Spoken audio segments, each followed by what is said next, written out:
চন্দ্র বিজয়ের পর এবার সরাসরি মহাকাশে মানুষ নিয়ে যাওয়ার টার্গেট।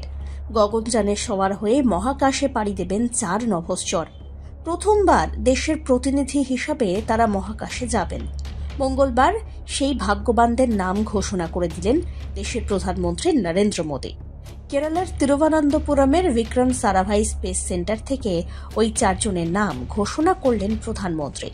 4 জনই ভারতীয় বায়ুসেনার আধিকারিক। মহাকাশে এই প্রথম নিজস্ব অভিযানে 4 নভশ্চর পাঠিয়ে ইতিহাসের পাতায় ফের একবার নাম তুলতে চাইছে ইসরো। আর সেই গগনযান অভিযানেরই 4 নভশ্চরের নাম ঘোষণা করলেন প্রধানমন্ত্রী নরেন্দ্র মোদী। মঙ্গলবার বিক্রম সারাভাই মহাকাশ কেন্দ্র থেকে 4 জনের নাম ঘোষণা হয়।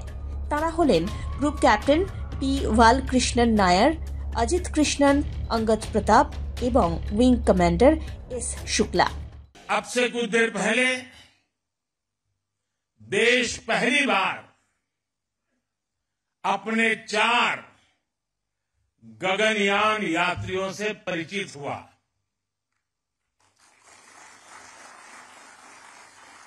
ये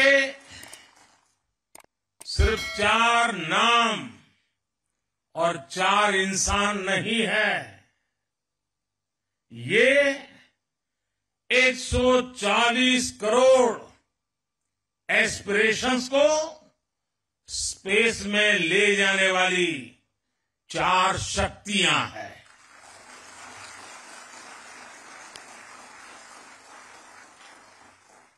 चालीस वर्ष के बाद कोई भारतीय अंतरिक्ष में जाने वाला है, लेकिन इस बार टाइम भी हमारा है, काउंटडाउन भी हमारा है और रॉकेट भी हमारा है।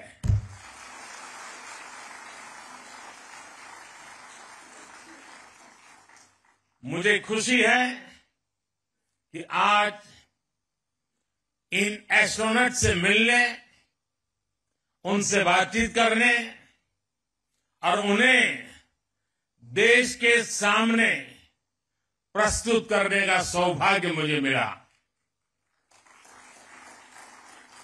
मैं इन साथियों को पूरे देश की तरफ से बहुत बहुत बधाई देता हूं, बहुत बहुत शुभकामनाएं देता हूं।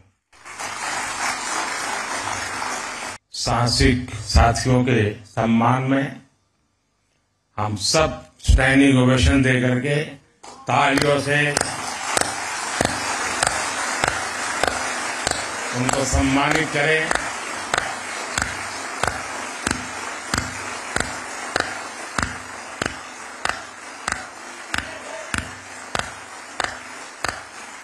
भारत माता की, भारत माता की, भारत माता की। উইং কমান্ডার হন কিংবা গ্রুপ ক্যাপ্টেন, নিজেদের দায়িত্ব হিসাবে যে কোনো প্রতিকূল পরিস্থিতির মোকাবিলায় দক্ষ এই 4 জন। তবে বেঙ্গালুরুতে বায়ুসেনার নভশ্চর কেন্দ্রে বিশেষ প্রশিক্ষণ দেওয়া হচ্ছে তাদের। বায়ুসেনার ইনস্টিটিউট অফ এরোস্পেস মেডিসিনে এই 4 জনকে বেছে নেওয়া হয়। বাছাই প্রক্রিয়া শেষ হওয়ার পর মঙ্গলবার অবশেষে সামনে এলেন এই 4 ভাগ্যবান মহাকাশচারী। উল্লেখ্য, 2019 সালে ভারতের মহাকাশ গবেষণা কেন্দ্র ইসরো এবং রুশ মহাকাশ গবেষণা সংস্থা রসকসমসের নিয়ন্ত্রণাধীন সংস্থা গ্লাভ কসমসের মধ্যে একটি মৌ চুক্তি স্বাক্ষরিত হয়েছিল।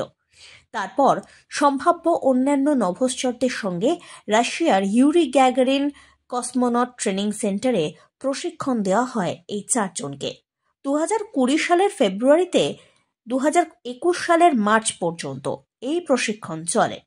মহাকাশের 400 কিলোমিটার কক্ষপথে মানুষ পাঠানোর পরিকল্পনা রয়েছে।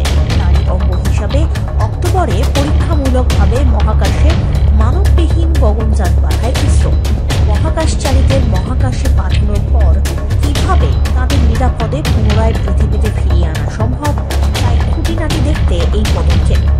গগনযানের উৎক্ষেপণ সফল হলে দ্বিতীয় ধাপে গগনমিত্রা বলে একটি রোবটকে মহাকাশে পাঠানো হবে। আর সেই অভিযান সফল হলে তারপরে মহাকাশে মানুষ